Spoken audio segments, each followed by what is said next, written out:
Okay, hello everyone. Welcome to another episode. The title is What Can We Realistically Want from the World? And I thought of explaining a new idea. I mean, it's not new, but I found a new way to speak about it. It's the idea of void desires.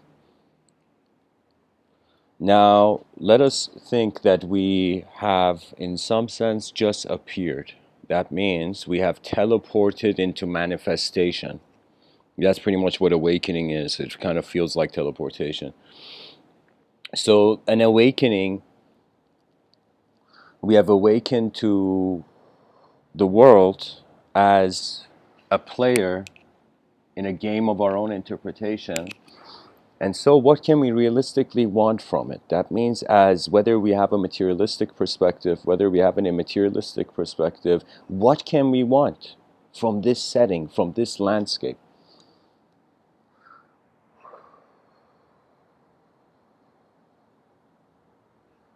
There was this man, what was his name? Frank.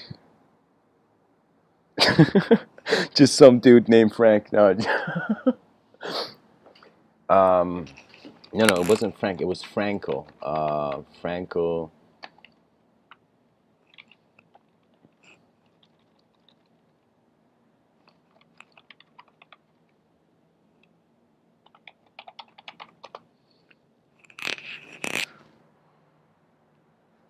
Okay, there we go. So there's this quote by a man named Viktor E. Frankl. He says, "If we present a man with a concept of man which is not true, we may well corrupt him. When we present man as an automation of reflexes, as a mind machine, as a bundle of instincts, as a pawn of drives and reactions, as a mere product of instinct, heredity, and environment, we feed the nihilism to which modern man is in any case prone. I became acquainted with the last stage of the corruption in my second concentration camp, Auschwitz. The gas chambers, of Auschwitz were the ultimate consequence of the theory that man is nothing but the product of heredity and environment, or as the Nazi like to say, blood and soil. I am absolutely convinced that the gas chambers of Auschwitz, Blinka and Majdanek were ultimately prepared not in some ministry or other in Berlin, but rather at the desks and lecture halls of nihilistic scientists and philosophers. What that means is it's like, I would say the way Viktor E. Frankl, his comment is really in a different context, but I would say he's saying that if there is an inevitable meaningless, man can be reduced. Do you know? That means you cannot care for another person if it's just pure atomic existence. It's like what happens to an atom, you know? We are stardust, technically. Ancient stardust through modern hallucinating modernity.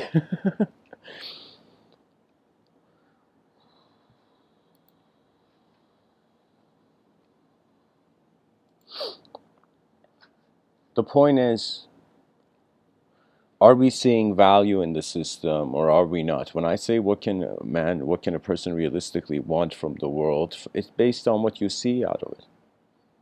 If I see this is a bad place, I won't want anything from it. If I see this is a good place, I would coexist harmoniously with it. You know?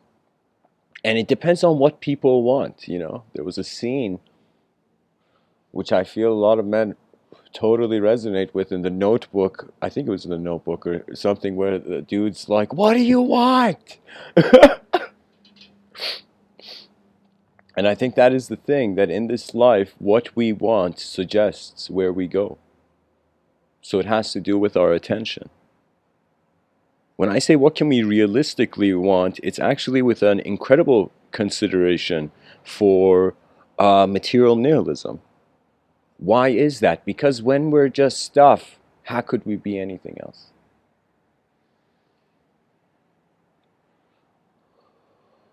There's two types of progress. There is the progress in the outer realms, which is technological advancement, a sort of glory of the progression of civilization and its appearance. And then there is a progress of how far we have managed to be able to explain something. And our explanations, I would say an explanation is like follows, is the younger brother of experience. You know? It's like, here's the thing, experience is the older brother, the middle brother, uh,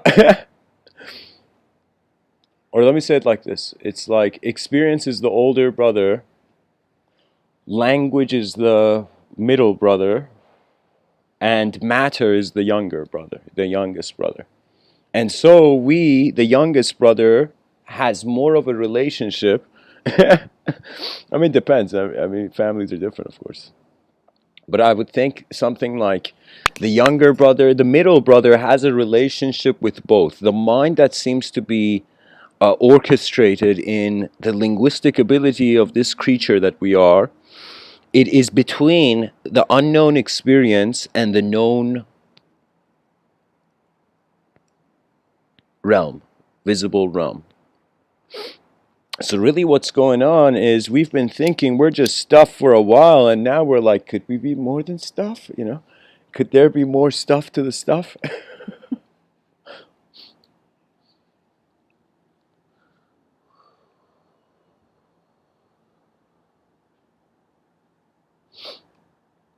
Sometimes I feel what I want from the world is what is familiar. For a lot of my life, it was just chasing familiar patterns. It's like the person's recognized something and the person's just pushing forth, you know?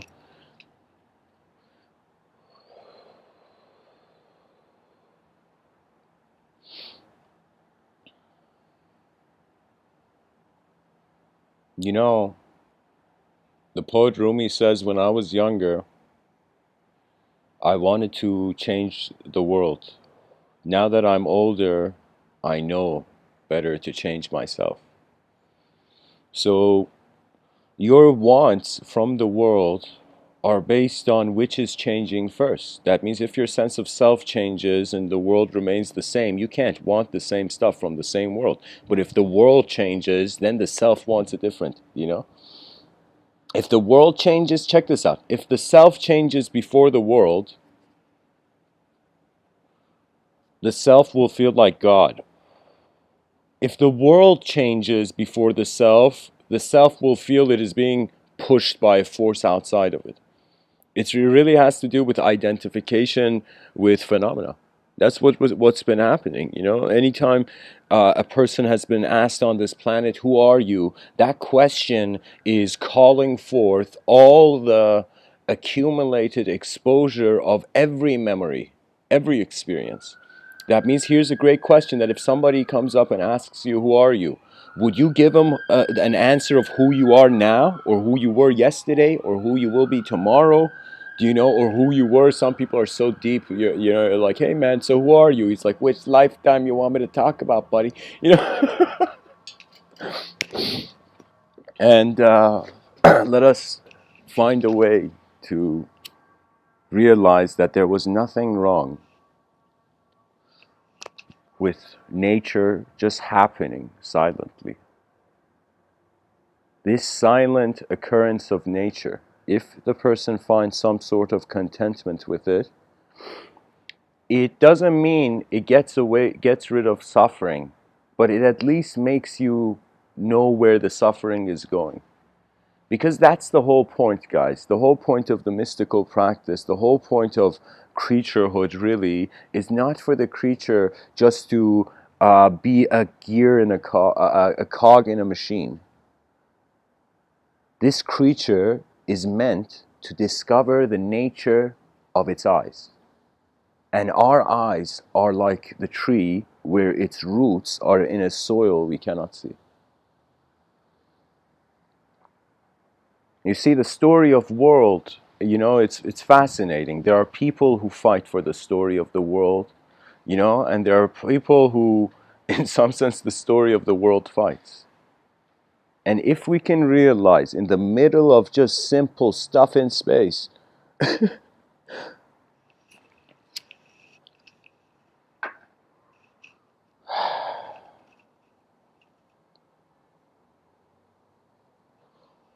I feel the way nature works, it moves you until you realize you can move yourself. And when you move yourself, you will come to the ultimate realization that nature is moving. That means we're playing tag as a concept with nature, with a silent nature as a vocal concept.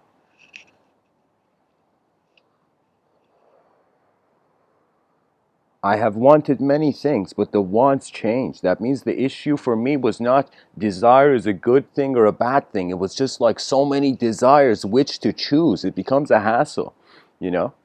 Can you?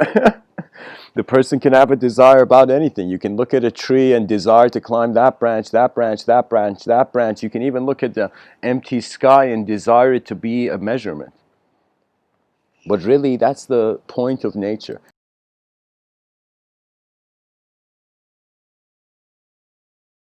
It's an unknown multidimensional phenomena regardless of how we have contained the phenomena in language.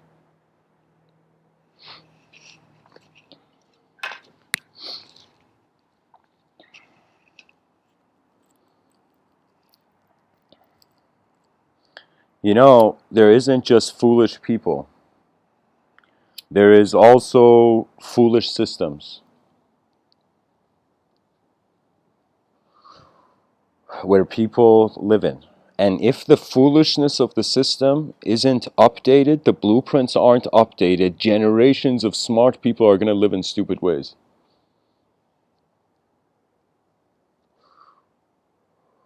What that means is it doesn't matter how special you are in a world on a sinking ship. You know, there are no kings and beggars on a sinking ship.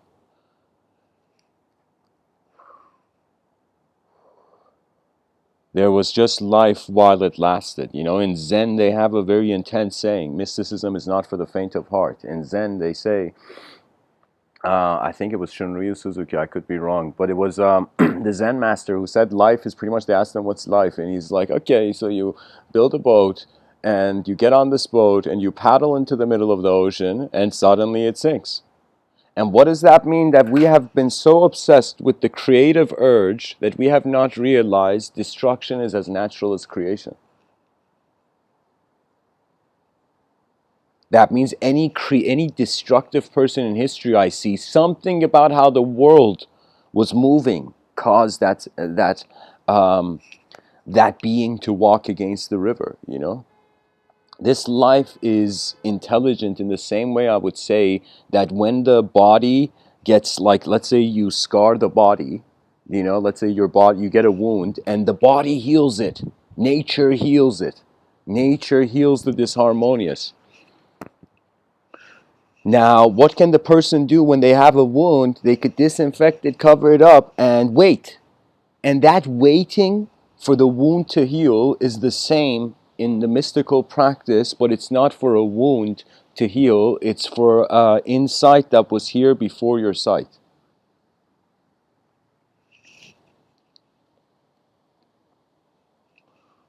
You know, when I was younger, I was under the impression spirituality was frowned upon.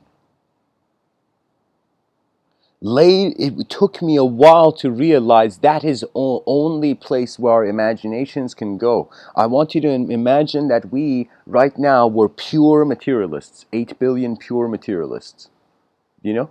Nothing else. Even imagination, it's like we kept it forever a mystery how we're talking and how the mind has a spontaneity at work and a antenna-like behavior. Let's say we ignored all of that and we were like, we're just stuff. You know? We're stuffed with matter, you know?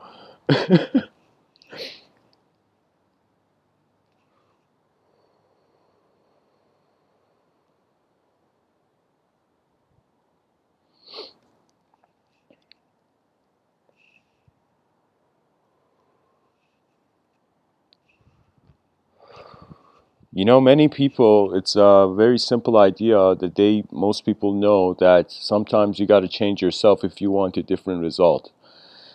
So if individual activity requires an individual change, then we can't expect a collective activity to change without there being a collective change. You know? Now, what does that mean? That means individuals should find enough contentment. Every person should find the inner heaven. the individual's heaven on earth. What does that mean? That means you should be content with how you're being a person, so you can reach the neutrality to now begin with the tolerance of an advanced communicator and live as a global being.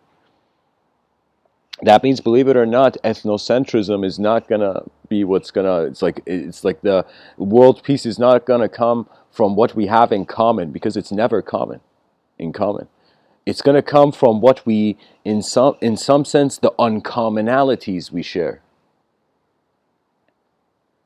That when we realize nobody knows, we relax and actually start thinking about the whole situation again. That's what it is. When a model doesn't work, you implement another model, or you keep staying in that same model until you update it. When I say what can we realistically want from the world, it depends on how we define we. When I think about my body just wants survival. I just want to get to the next day. That's the body's purpose, That's what the body wants. It wants to remain. It's like a command. It's like a palace guard, given the command to guard the palace. It's as if the body wants to remain in the realm. But when I think about the mind is strangely dynamic. That means it's like when I think about myself as an object, sure, I'm particles, stuff. Well, when I think about myself as a mind, it's not just one phenomena. It's like this witnessing, attributeless attention of all the attributes and all the types of thought variations or conceptual pointers that are noticed. So my mind can't want anything because it is not a shape. It is a river. It's like, what does a river want? From the drop's dimension, nothing. It's like the river's like the drop doesn't see the river. The river knows it's the river. The river is trying to be the ocean. That means if it's like, think of these as the evolution of human psychology on this planet. You start off as a drop. So as a drop, you have this fear, oh my God, am I going to evaporate? Or, oh my God, is everything only this drop? But then this drop realizes the river. And this is why humanity is a social creature. But we haven't designed liberating social systems. We've actually designed social systems that take more than give. So we have made a civilization where it's easier for people to take than give. If we could reverse that and have the other algorithm where it was easier for people to actually see their species advance, that means here's the argument of why it is okay to always help.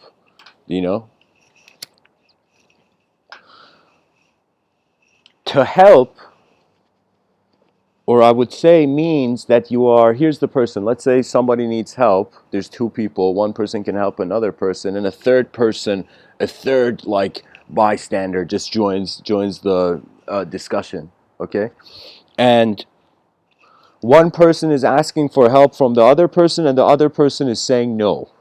And we check the help. The help is not artificial. The help is real. The person needs real help. And the person who can help the person can really help them. Imagine it's a situation like that. But that person who really wants to help the other, that person who really needs help, is not being helped by the other. And so the third bystander is going to talk to that person who doesn't want to help. And so the argument would be, okay, you don't want to help this individual in front of you because it has nothing to do with you.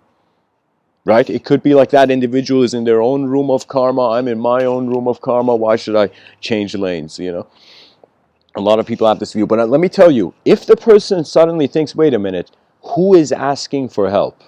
And they see, okay, it's a human being.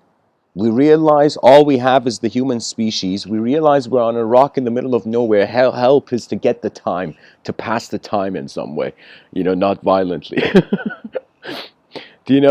So we are in a situation where if the person realizes they are actually adding to their collective self by helping another, then victory is ensured.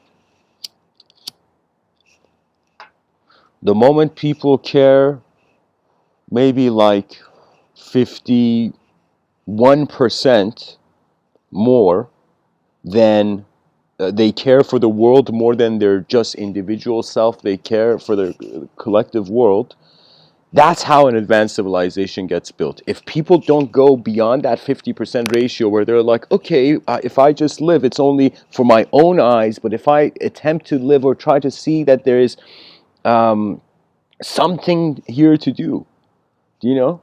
It's like the advanced civilization is the greatest science project of this species.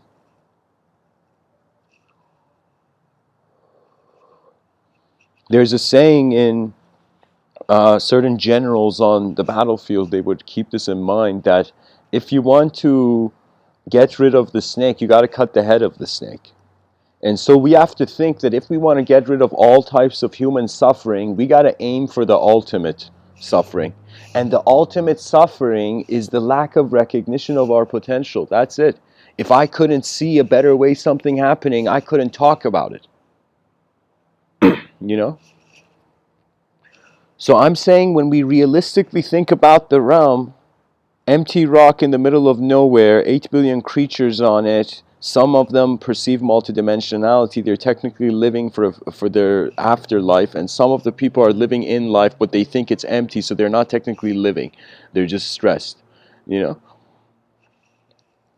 So the situation is that we have to input into the vision of and the attention of the species a new game, the most ultimate video game.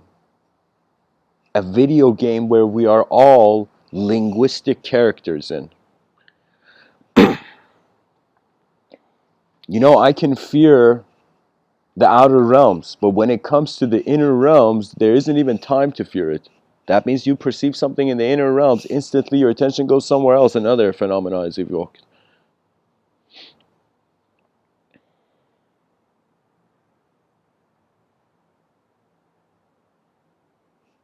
Patience is really the key. And here's the thing, sometimes people feel patience is necessary for others,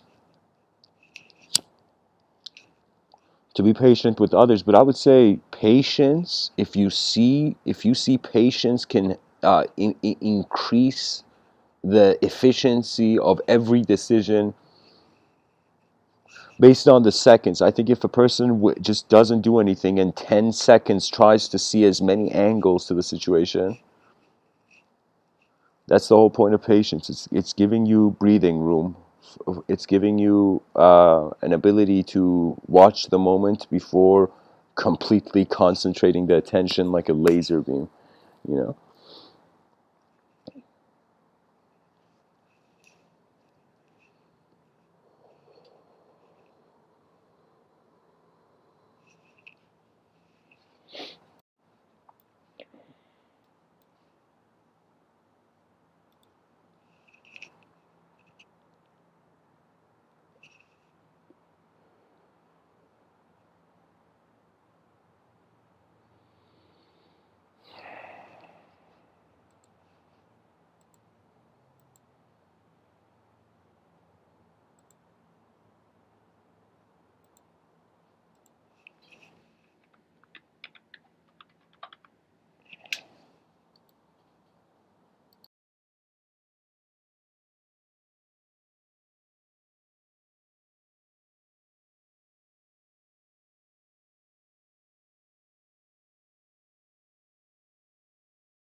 From the sandbox, from the sand castles of fools,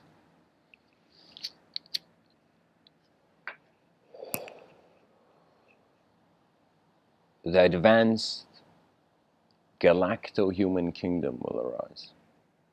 You know, when I sit here and I keep fast forwarding in my mind, where will the future go? Where will the future go? Where is it running to?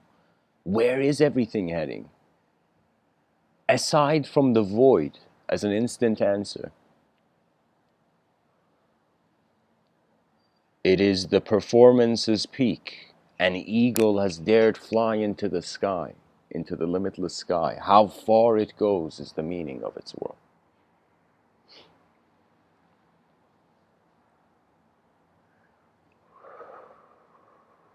It is time we live no longer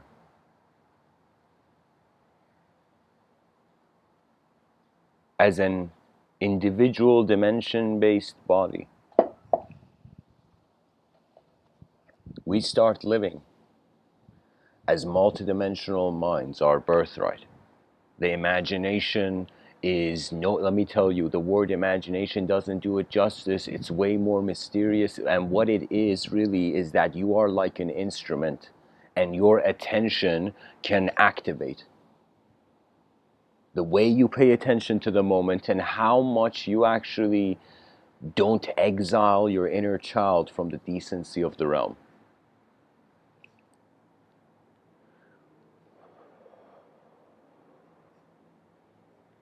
I'll give you an example, personal example.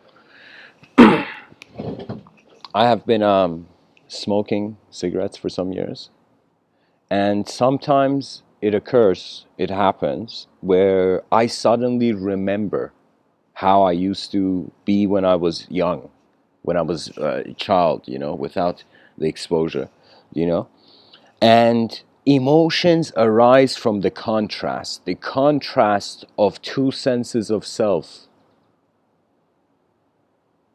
in the now. And so I would have these moments where it would be just very simple, simple, simple. Then, like as if like thin ice just broke in an emotional avalanche. When the contrast sets in, the contrast of the discrimination and the noticing the difference between the outer realms and the inner realms. Right now, this talk is arising from my inner realms. But how the alphabet, the language, the structure to the ideology and its geometry, that is from the outer realms. The outer realms is the ultimate alphabet for a presence that was here before the personality could own the world.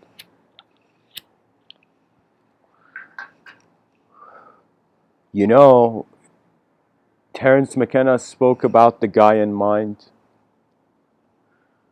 And I will tell you, we will communicate with the Gaian mind when we realize we have never left. Not our true nature, but the truth of nature. For whom is all this standing here for? From the religious narrative, man has fallen.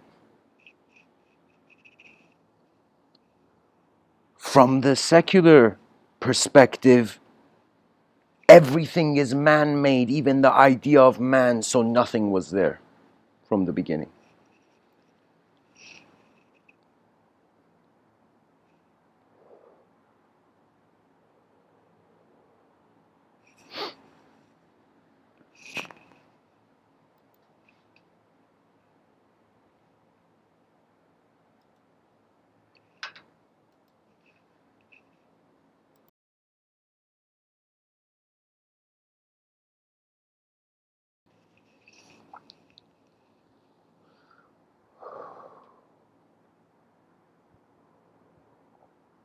I feel this next statement I'm going to say can be like an eternal sentence.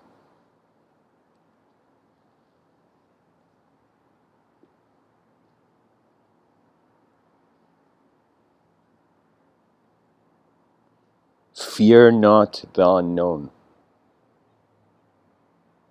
The unknown is the truth of the hollowness of the linguistic simulation. The unknown is divine. The known, how can it be?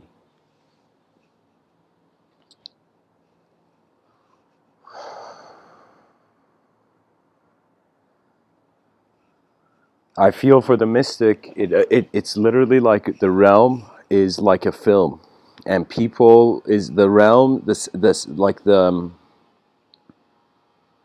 film set is the material realm. The actor is the subjective relationship we have with the world, and the director has nothing to do with the actor and the lines. Not that the director has nothing to do with the thing, but I'm saying like I'm saying it in the sense of like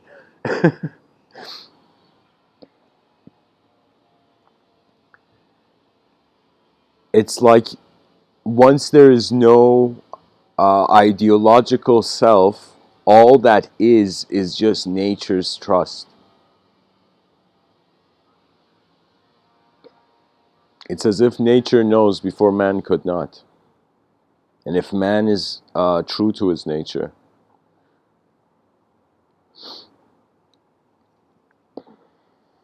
then the proper state of mind for an advanced civilization has arose. An inner evolutionary return to nature.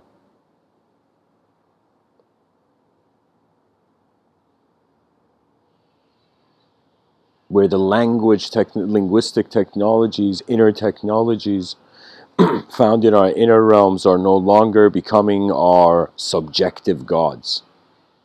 Let me tell you, when the human being is so small and the universe is so big, it's like automatically you get a lesson in humility, like in a instant lesson in humility, you know?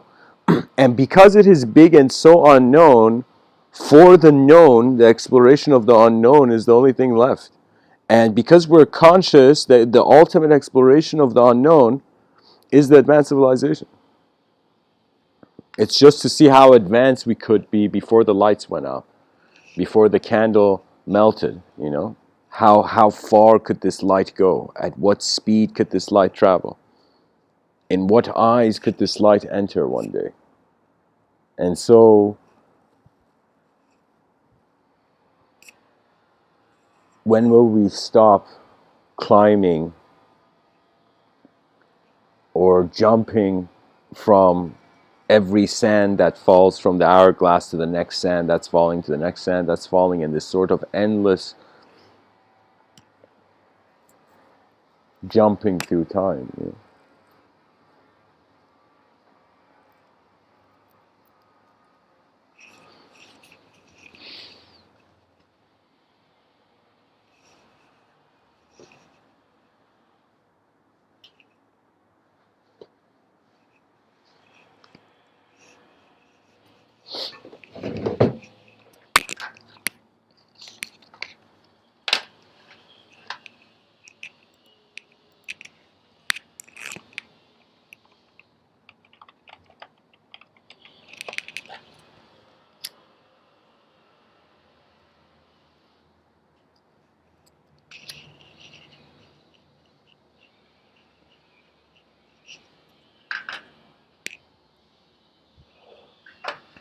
So anyone who desires quotes, I'm going to be literally reading desires quotes from Google. Saint Google. Okay, let's see. So guys, a quote tunnel is pretty much me looking into a theme or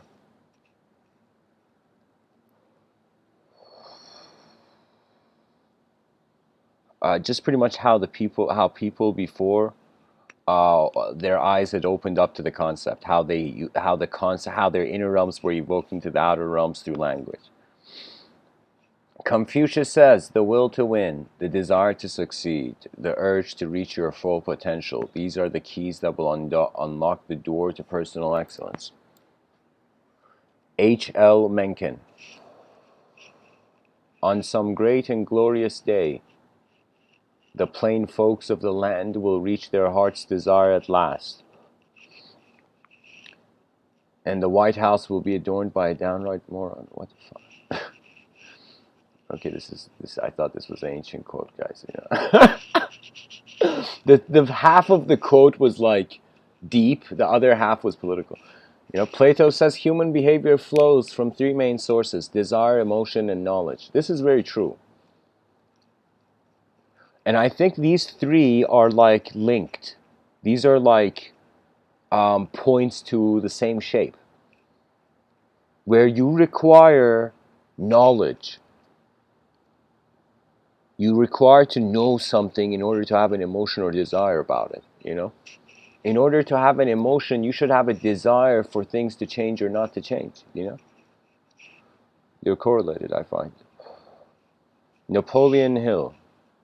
The starting point of all achievement is desire. Abraham Lincoln. I think that slavery is wrong morally, socially, and politically. I desire that it should be no further spread in these United States, and I should not object if it should gradually terminate in the whole Union. Confucius says, do not impose on others what you yourself do not desire. Zig Ziglar. Wow, guys, just I gotta backpedal here. Wow. Do not impose on others what you yourself do not desire. That means filter your conscious choice of action with, if what I was gonna do, if I did it to myself, what feeling would I get? If the person can envision that feeling, you will walk this earth incredibly.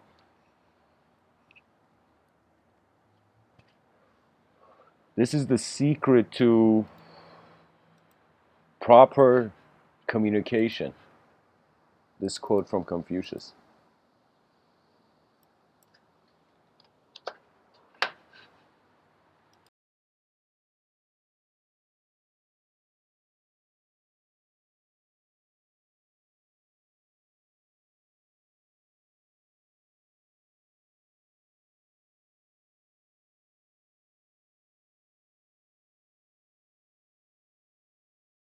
You know, guys, a method I personally implement of trying to solve a problem is that any moment where there's some sort of something that requires to be looked at, and then something from an effort from within the person to come and handle it, to come and take care of that moment. I would say the question would be, okay, let's say whatever. Let's say the person wants to build an invention. Okay, so the person sits down, realistically thinks, okay, so how much of this work is inner realm work? How much of it is outer realms? You'll see, like, okay, the resources are the outer realm work, and the thing, what do you call it? The invention, the design of the invention, its calculations, computations, all of that is the inner realm work. So the person would say, first the invention has to be designed, then the outer realm of the outer realm problem needs to be solved. So in that situation, if like this was an example, I would put the outer realm aside for a second and just focus on the inner realm. And once I've reached the projection to a sort of inner realm position, trustworthy inner realm position, then I begin solving the outer realm problems. What does that mean? That means we are so conditioned to behave and react as a creature to the moment. But if anything happens, the person lets their mind actually take a good look at the moment. You try to see, okay, what does this imply for the inner realms? Do you know? What does it mean if a mind was just here?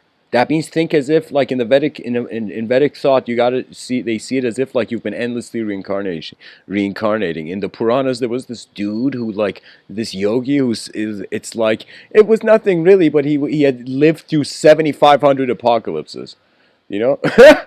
7,500, 7,500 apocalypses, end of cycles of realmhood. Do you know?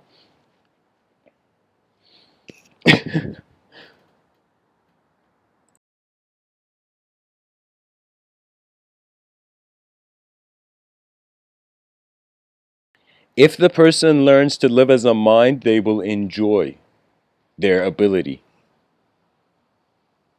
But if you don't, if you, here's the thing: it's not that it's an issue. It's just that the best decision we say is the most informed one. Now the person gets two types of information. One is the direct what's happening event. The other is what does the event mean to me, to the other person, to the world, da da da da da. And you see.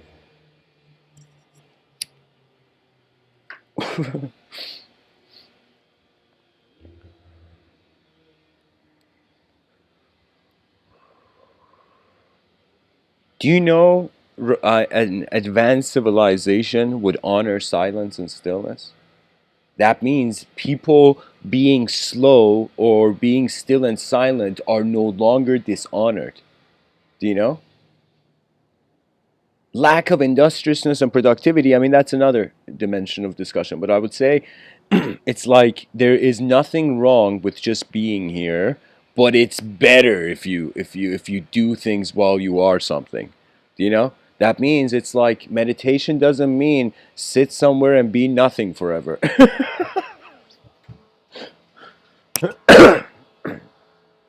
Meditation means once you realize there was no flaw in the system, you become nature's law and you live.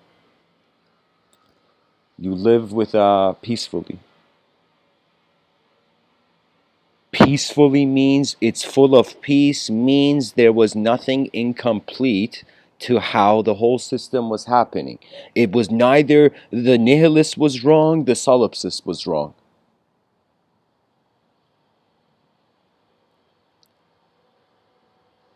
The drop that thought it was going to evaporate was wrong, and the drop that thought it was the whole ocean was wrong.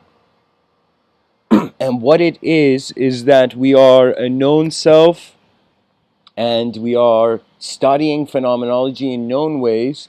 But if we realize we can't just be a known self, that there's a codependence of the concept. So it would be an unknown. We are also an unknown self, and we have also unknown ways of studying things. That's the whole point of shamanism. Do you know the way the modern world should treat ancient cultures is like not like look at those fools. We should treat it as if wow, creatures did some stuff here. You know, whatever it was, human beings put an effort to live, not just be like trees. You know, I love trees, but I'm telling you, to be a tree, the tree's gonna even be like, "What are you doing, human being? You have legs. Go and live." If plants would talk, they would be like, why are you here? Go and build your civilization." You know?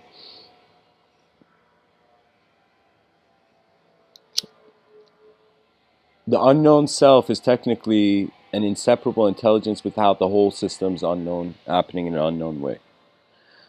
So people have to realize if you think everything has to be known, that's some weird dogmatism. If you think on some level something can never be known, that means nullification of the system. You see, here's the thing. There's some people who say there's emptiness, and there are some people who say the concept emptiness was empty and it's never knowable. Do you know? And just here's the, I don't know how to say it. Sometimes efforts are taken just to add to the database, just to have the new pattern enter the system. But on another level, it doesn't mean um, every person is going to feel comfortable on a bus ride.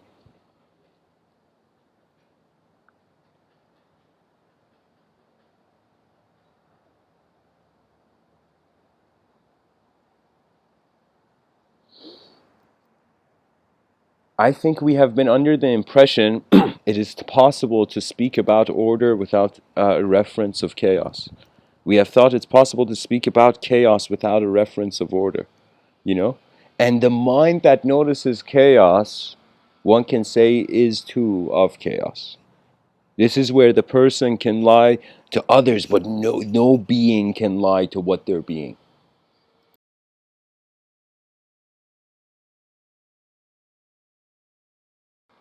When life is not just a performance for the world that could never see your eyes,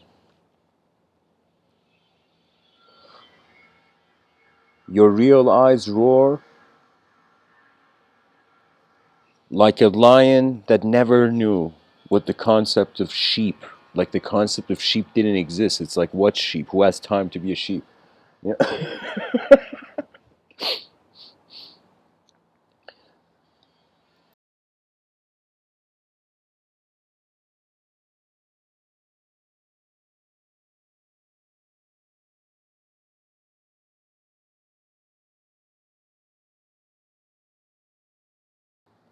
Saint Augustine, back to the quote tunnel, guys. Saint Augustine says, "Do you wish to be great?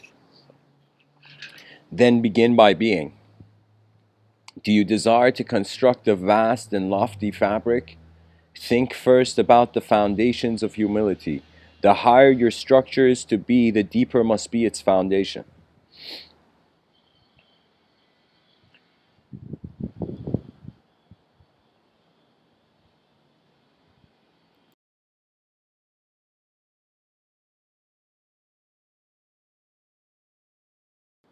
I'm not sure if I shared this quote, but I'm going to read it in case. Everything is perfect in the universe, even your desire to improve it. Rumi says there's an invisible strength within us. When it recognizes two opposing objects of desire, it grows stronger.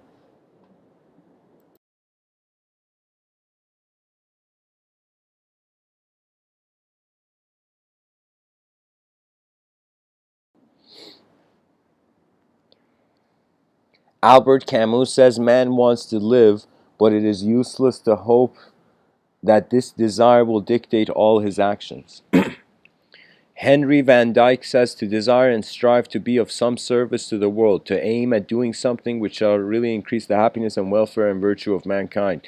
This is a choice which is possible for all of us, and surely it is a good haven to sail for.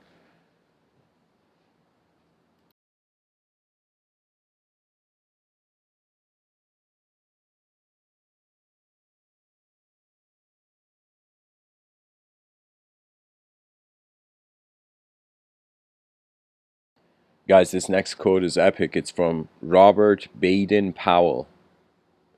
He says the method of instruction in scouting is that of creating in the boy the desire to learn for himself. I think he's an athlete. Like this guy goes and finds like uh, soccer players or something, maybe like athletes for a team.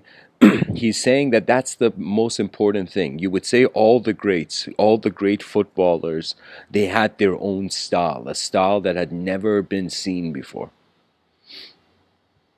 And that's what made it unique, the acceptance of the uniqueness, a sort of diversity without separateness, ultimately.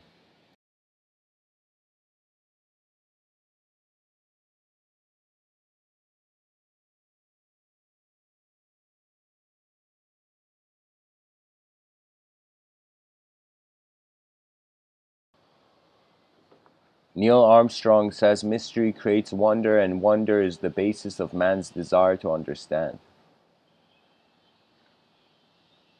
Mario Andretti says desire in the key is the key to motivation, but it's the determination and commitment to unrelenting pursuit of your goal, a commitment to excellence that will enable you to attain the success you seek.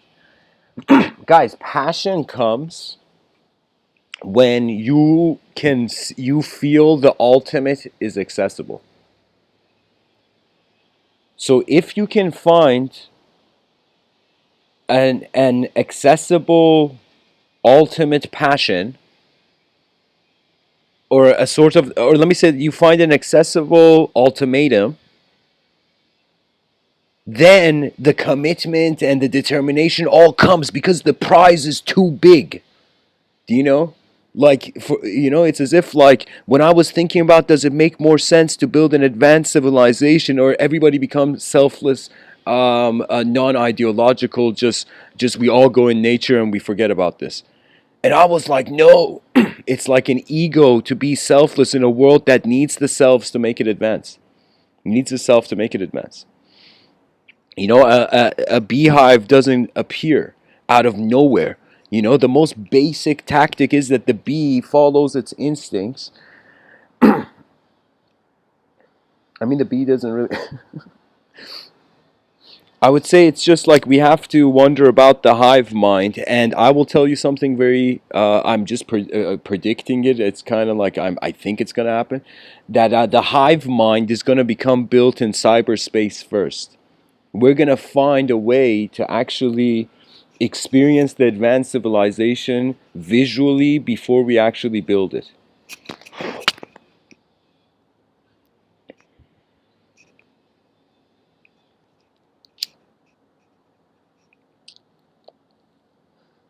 Everything leads to an advanced civilization. Another metaphor I could use for it would be uh, it's like a spaceship, unknown, incredibly advanced spaceship has fallen and crashed on Earth, and this giant spaceship has broken into pieces. Do you know? Now, what we require to do is connect these pieces. Imagine suddenly all the leaders of nations realize each nation, each culture is a puzzle piece. And what do these puzzle pieces make if they were connected? You know, what if the best and most efficient techniques from all cultural programs was found in accessible in a sort of global collectivity? You see, we cannot eventually globalization, it will happen. Just fast forward 1,000 years and you will totally see how we require to live in society as free birds that did not create their own cages.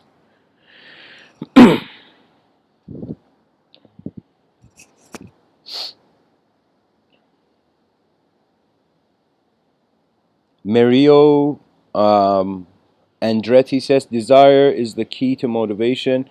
Oh no, I read that actually. James Turrell says my desire is to bring astronomical events and objects down into your personal lived-in space.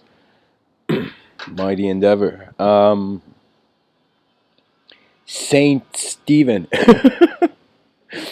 you desire that which exceeds my humble powers, but I trust in the compassion and mercy of the all-powerful God. Yeah, I mean, what else can you do at that point? Yeah.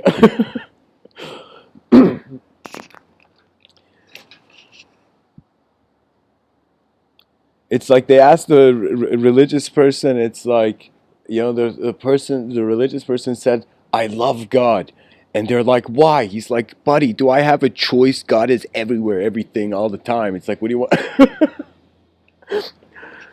You know? Oh man. Spinoza, really, guys. I'm speaking about a sort of God archetype closer to Spinoza's God, which was the uniqueness of the intelligent, collective intelligent event, rather than an ideological, characterized notion of something that is so beyond language. It's ridiculous how we've been actually following language more than actually looking at becoming life sensitive. Cruelty is that. Cruelty is the person allowing the way language has become the world in their inner realms to prevent them not to see for a moment, oh my God, what's going on in the outer realms? You know? It's like waking up from a great sleep of a sort of looped ideological selfhood to realizing nature, existence, the existence of nature is instant.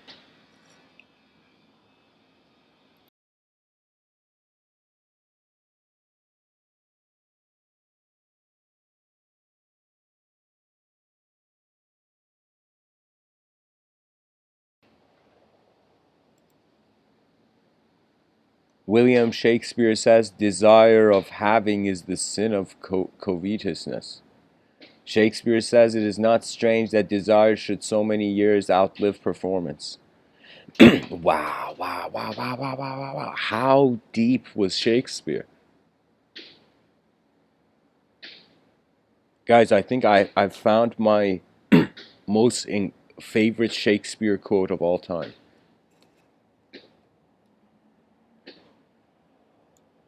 Wow.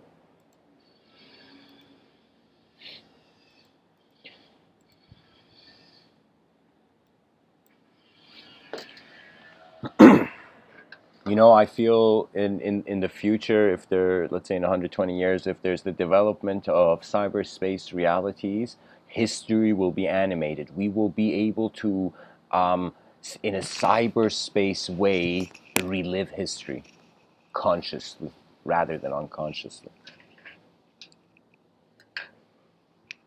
That means how cool would that be? You would just put goggles on, and wherever you were would suddenly get let's say like you wanted to go back to ancient Greece, go have a Caesar salad with Caesar, you know, have a discussion with the Caesar, you know, it would be like, I mean, that's the best thing. I would probably take a Caesar salad to Caesar and be like, hey man, this is your legacy in the future. And he's gonna be like, what is this? And I'll be like, oh, if only you knew.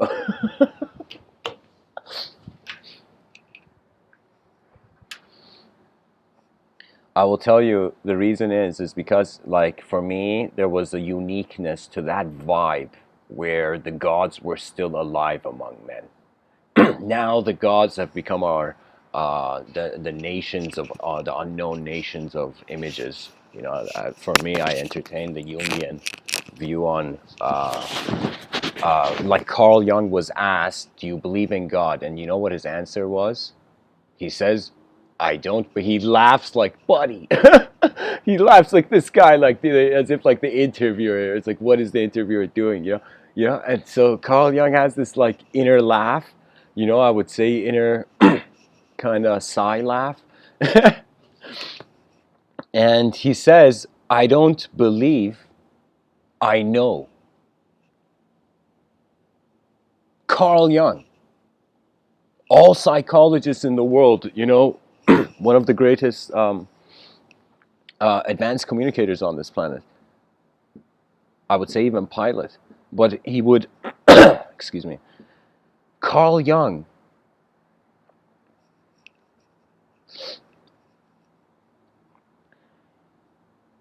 had noticed the value of direct experience. There's more to this world than words. Yet words are the only way we can communicate. It's like conscious human evolutionary, uh, Homo sapien problems.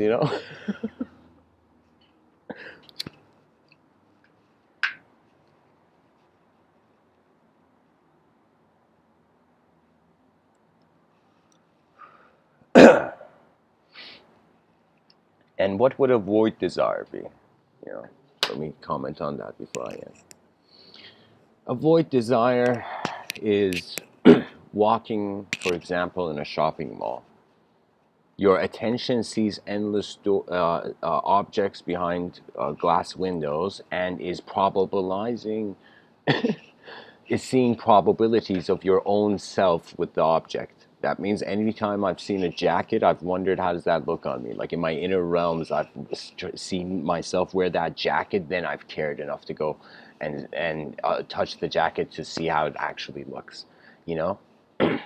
So what does it mean? As if like the person's walking in the mall and everything they're seeing can become literally. This could become one of the most fascinating way where children all over the world they can consciously concentrate. You know, where it's like every object the mind can see and generate an inner realm visual of use. In my inner realms, a lot of my desires are satisfied. It's just in the outer realms, I'm like, in my inner realms, I could say I have seen like, I've lived like a king in my inner realms. But in my outer realms, I would tell you it's just caring for what nature requires more than a personalized story of analysis, you know.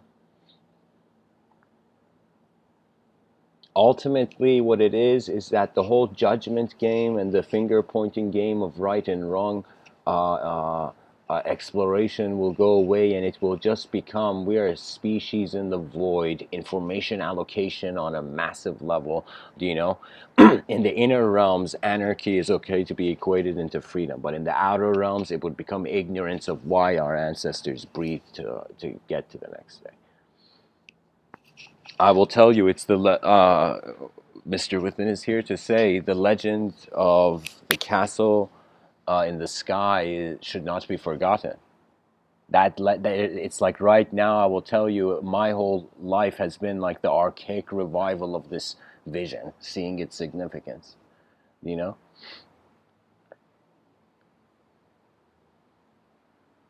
And what it is it's also beyond a person's control. That means it's like if the person expects too much from the realm, they suffer too. Sometimes you just have to, just like when you walk in a park, you just see stuff. You see nature.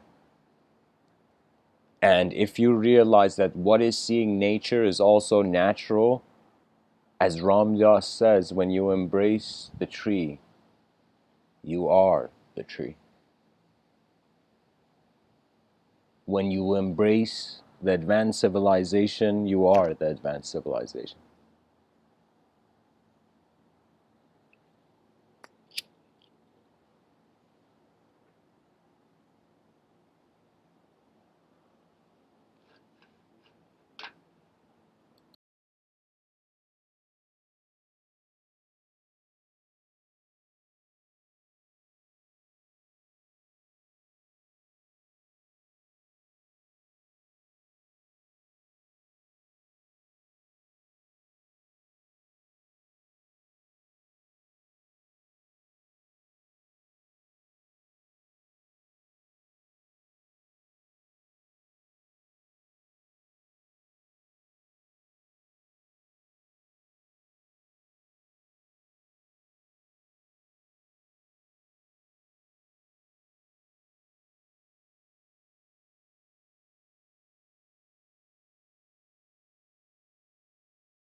you know.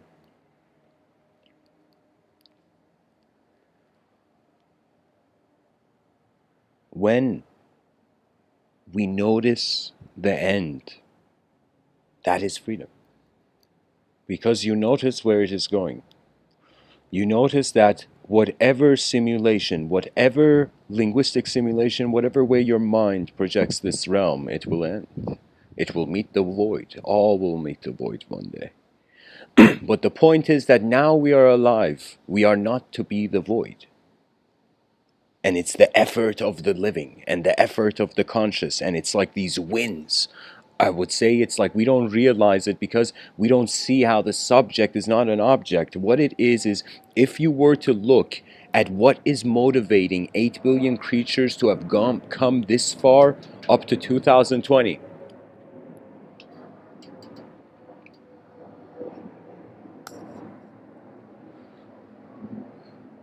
It is like an invisible wind. Intelligence is a wind dash ocean. It's an oceanic wind. That means imagine all the winds. Imagine, I mean, this becomes super complex. But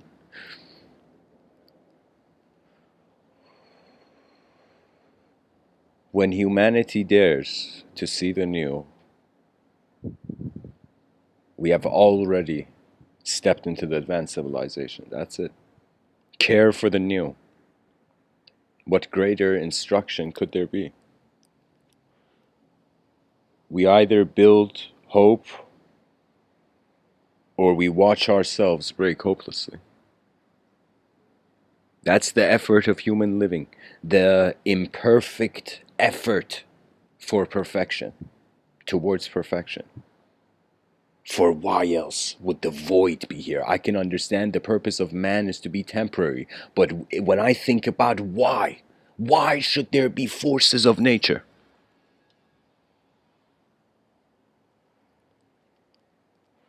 I laugh at the goosebumps of my own back when I realize the eyes were never here. We're never from here.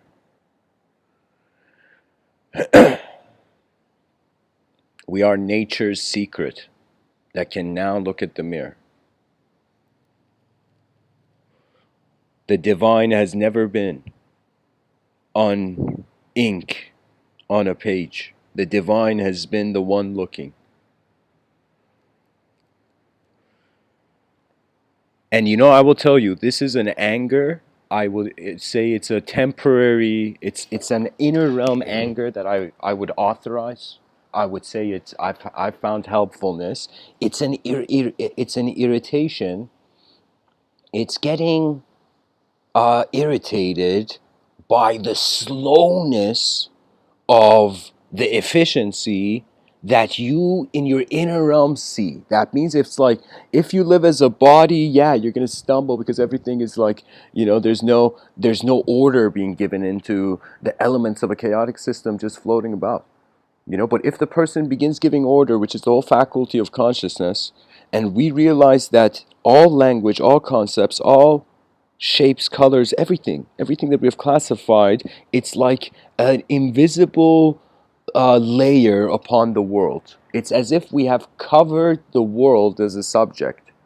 And that subject is malleable by, again, this attributeless viewer. Now, this attributeless viewer, whether you try to be ultimately mind, it defeats the purpose of the individual. If you just be pure, so if you go towards pure materialism, you're no longer an individual. If you go towards pure immaterialism, you're no longer an individual. This is why the Buddha said the middle way. And the thing is, if civilization wasn't cruel, how would you see your own peacefulness? Now is a time where every person has to sit. Let me tell you what I feel should happen for the children of the future generations. They should be silent. The future generations should be silent among the crowds, but not alone. Not silent when they're alone. What I mean by that is like you just watch the blind spots of your generation. And then you respond to it. And after responding to it, the pattern has been witnessed to be repeated. You see, we have to eat food, right? We have like a Maslow's hierarchy of needs. You know, the physiological needs have to happen first. That means before the person cares about their, relationship status, they need to have food first. You know, so that's the situation where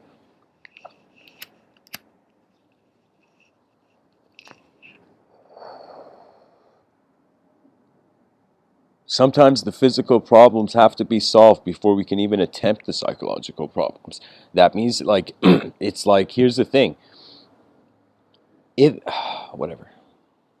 Let's return.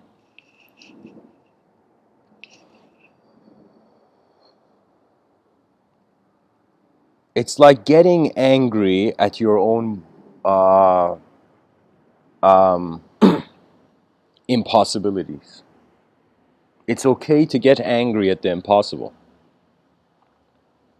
The most greatest technique I've realized, and it's a technique, that means consciously I've implemented it, is that I check the source of what I accept experientially first.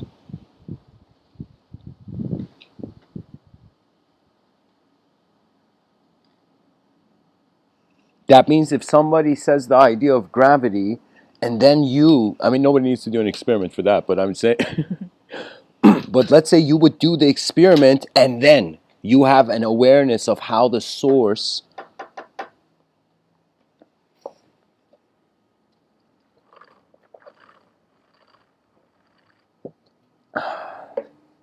excuse me.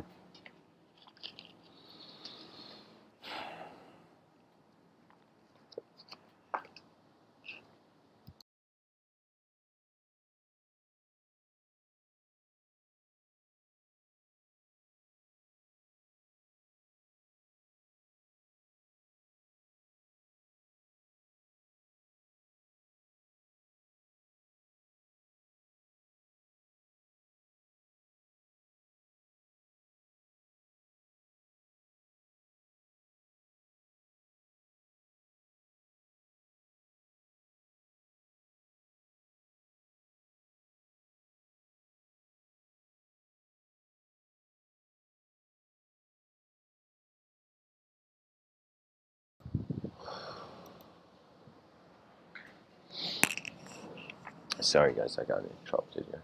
Um,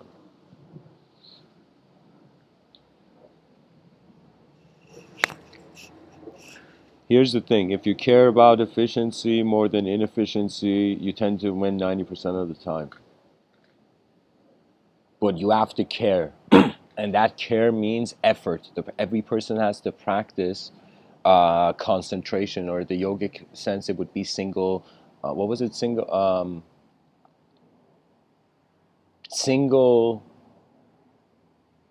single pointed concentration.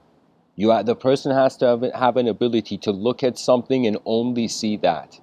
You know.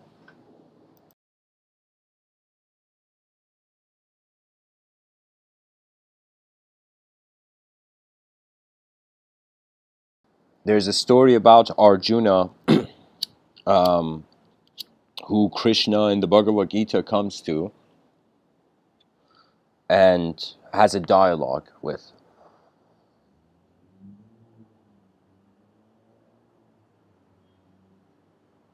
Arjuna was this legendary archer, and he was royalty, I believe.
to continue, Arjuna, this archer, he's gone to this like legendary archery training camp where they train princes and whatnot.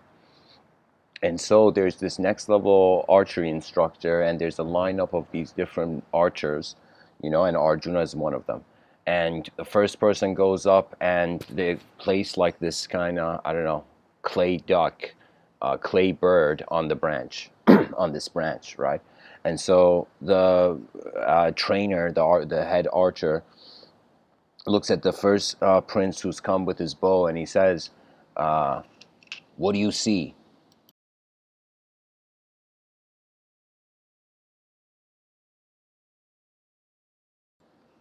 The person says, "I see the clay duck." Then the head archer, the master archer, looks at him and says, "What do you see? No, tell me, what do you see?" And he says, "I see the tree where the clay duck is on." And then he says, "No, tell me, what do you see?" And he says, "I see the tree, I see the space in between and all this." And the guy's like, "No, go back to the line." The next archer comes. The master archer looks at him and says, "What do you see?" This is before Arjuna's turn. And this prince looks at the clay, and he says, "I see the clay duck," And then he says, "What do you see?" And he says, "I see my arrow, I see my bow, and I see myself." Like he's trying to give a smart answer, And the master archer is, "Get back, get to the back of the line,"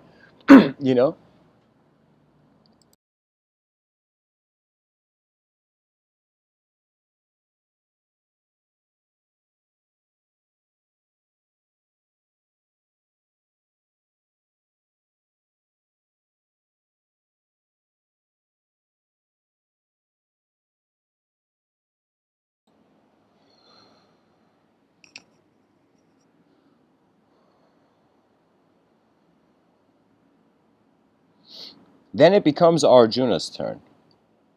And Arjuna goes, and the master archer says, "What do you see?" And Arjuna says, "I see the clay duck." Then the master archer says, "What do you see?" Arjuna looks at him and says, "I only see the clay duck. I only see the target." And that's when the master archer smiles. And he's like, "This is why you're at the beginning of the line." You see, that's the thing. That's the single pointed concentration, where whatever it is you're doing in this life, you can think of it this way. A tiger can very gently walk and scan and like a surveillance camera, look at the environment.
Sorry guys, I was just writing something down so I don't forget it.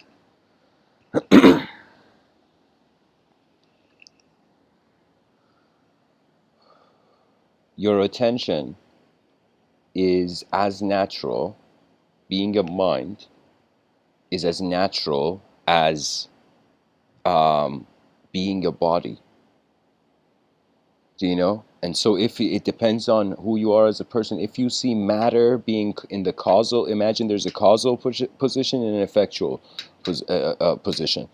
So in the causal position, if you see matter in the causal position, you will render that which is beyond matter as the effect of matter. So you will be limited till the end of time to just what visibly is, you know. But if you had them in the causal position, you had a sort of immaterial, the immaterial perspective. You had an unknown mind being the source of the universe. Do you know, in the causal position, then the effect would be matter. And then you would see, in some sense, that we can never know the truth of the realm. Do you know, as an object? That means it's like certain methods, they serve the specified world where that method has been born out of. But beyond that world, it's like Frodo couldn't act like he was in the Shire when he was on Mount Doom. Do you know? The behavioral methodology even shifts in accordance to the environment changing too. So anyways, guys, what can we realistically want from the world, and what do we do with desires in a void, in a cosmic void? Really what it is, realistically we can want from the world is to see it as accurately as it is prior to our input, then consciously input and extract meaning, layers of meaning, or however way a person likes to fly as a bird from either between the branches of knowledge or you know. So there's many ways that attention moves. You know, attention can't be judged. What's in attention is endlessly being judged, but what attention itself, it can't be judged. This is why I feel like in mythology we have Mother Earth, which everybody knows. That everybody pretty much should know. The Earth is a goddess in myth. Now here's the thing. It was Mother Earth and Father Sky. Now, when we look at our intelligence, it's as if everything on this planet has been Mother Earth, except for the human species, which has an awareness to space.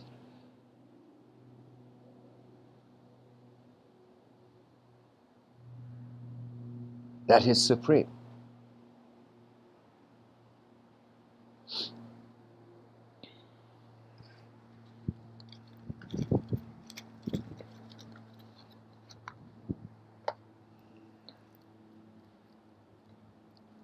From the outer realms, what we can realistically want from the world is an advanced world.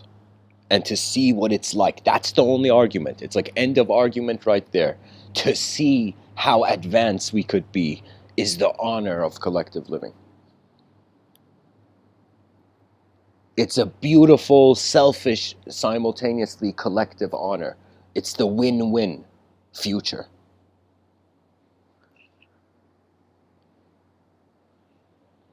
And from the inner realms, from the mind, what can I realistically want?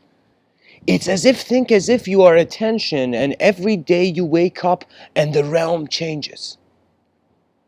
It's like, what can you want from a changing world?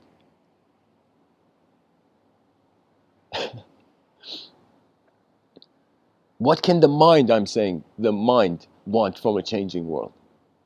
A viewer.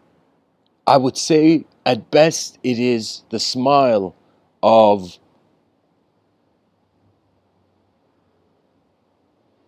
cosmic performance. Fermi's paradox may be the case.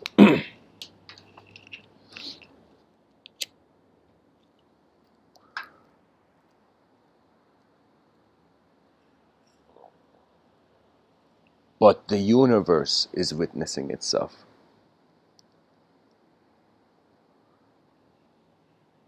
The moment the being is conscious, that is permission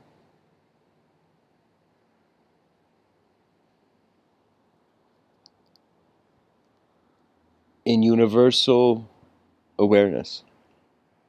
We are, in our outer realms, the stuff of the cosmos, cosmos stuff,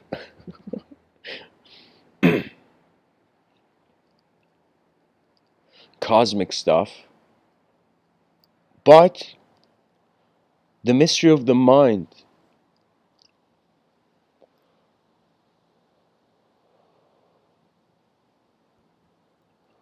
man's universe, its greatest advancement is bow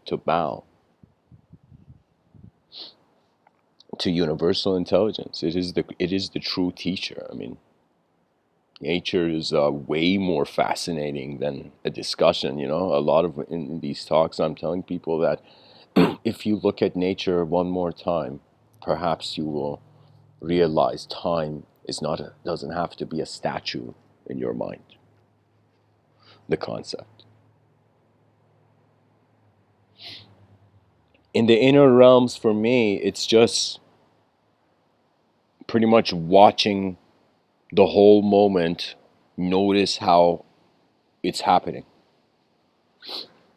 That is kind of, I would say, maybe a realistic thing the mind can want from the world, to notice it completely, or prior to the conception of incompletion, the idea of incompletion.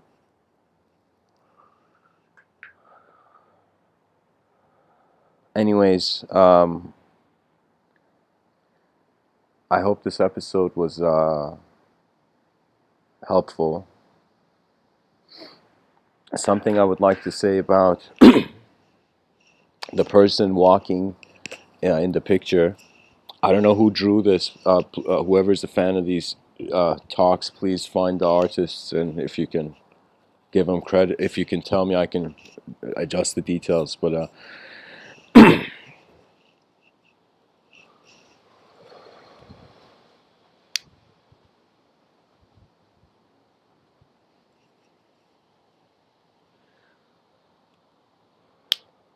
we can say it's not just survival of the fittest existence, it is survival of the most efficient experience.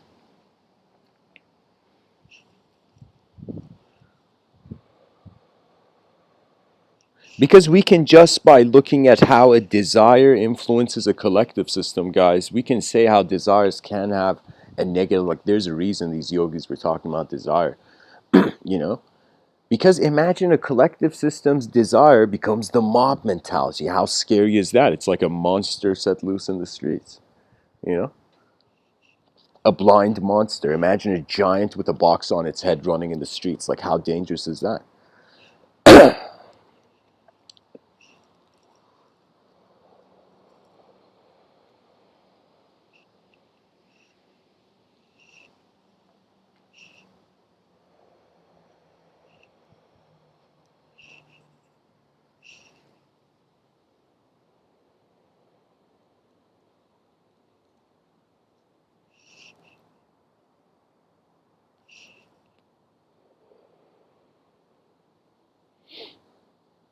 Guys, I just thought of a story. Interesting story came to me right now. I thought, like, imagine a world. I'm probably going to incorporate this in my science fiction. Like, there's let me see how I could do that now.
Okay, excuse me, guys. I'm going to continue.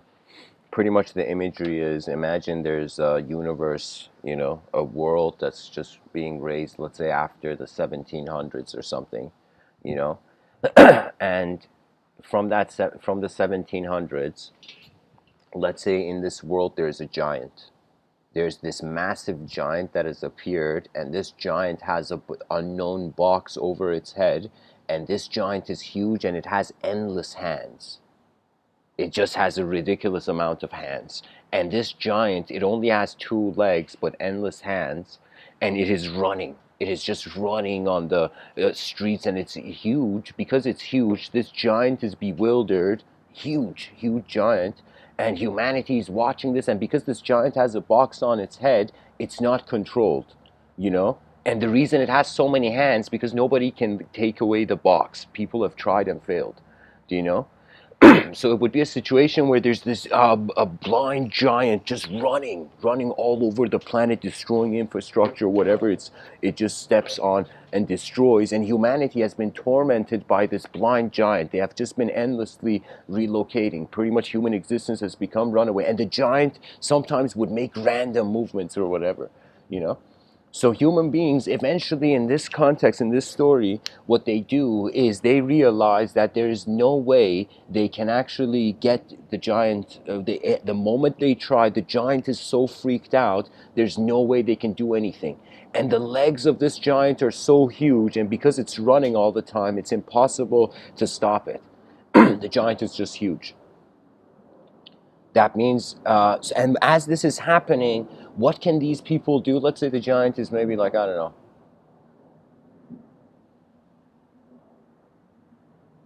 don't know, maybe twice Burj Khalifa. Like, I don't know, like a giant, very giant. Okay, no, not that big, but I would say, let's say, let's say 600 meters, the size of this giant. Yeah, not that big, just 600 meters, let's say. And this giant is running, and human beings realize they either get crushed if they don't do anything, they either have to get rid of the box, and eventually in the narrative, there comes a person who realizes the only way to get the box is from the top of the head of this giant. And the whole effort for a new storyline of building sky cities, you can say, arises from that. Another fictional angle that I mean, I've written a lot of stories about sky cities, to be honest, different parallel versions of Earth, and how inevitably something happened where the sky city outcome was required. So yeah, guys. Anyways, thanks for listening. I hope this episode was helpful. And what can we realistically want from the world?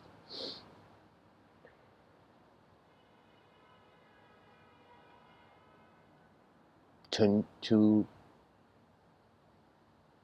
notice it. Yeah, what we can want from the world is to truly see it. And as Commander Erwin from this Japanese narrative, Shingeki no Kyojin, he says, life isn't meaningless. Our meaning is found in the eyes of those who will find the meaning one day.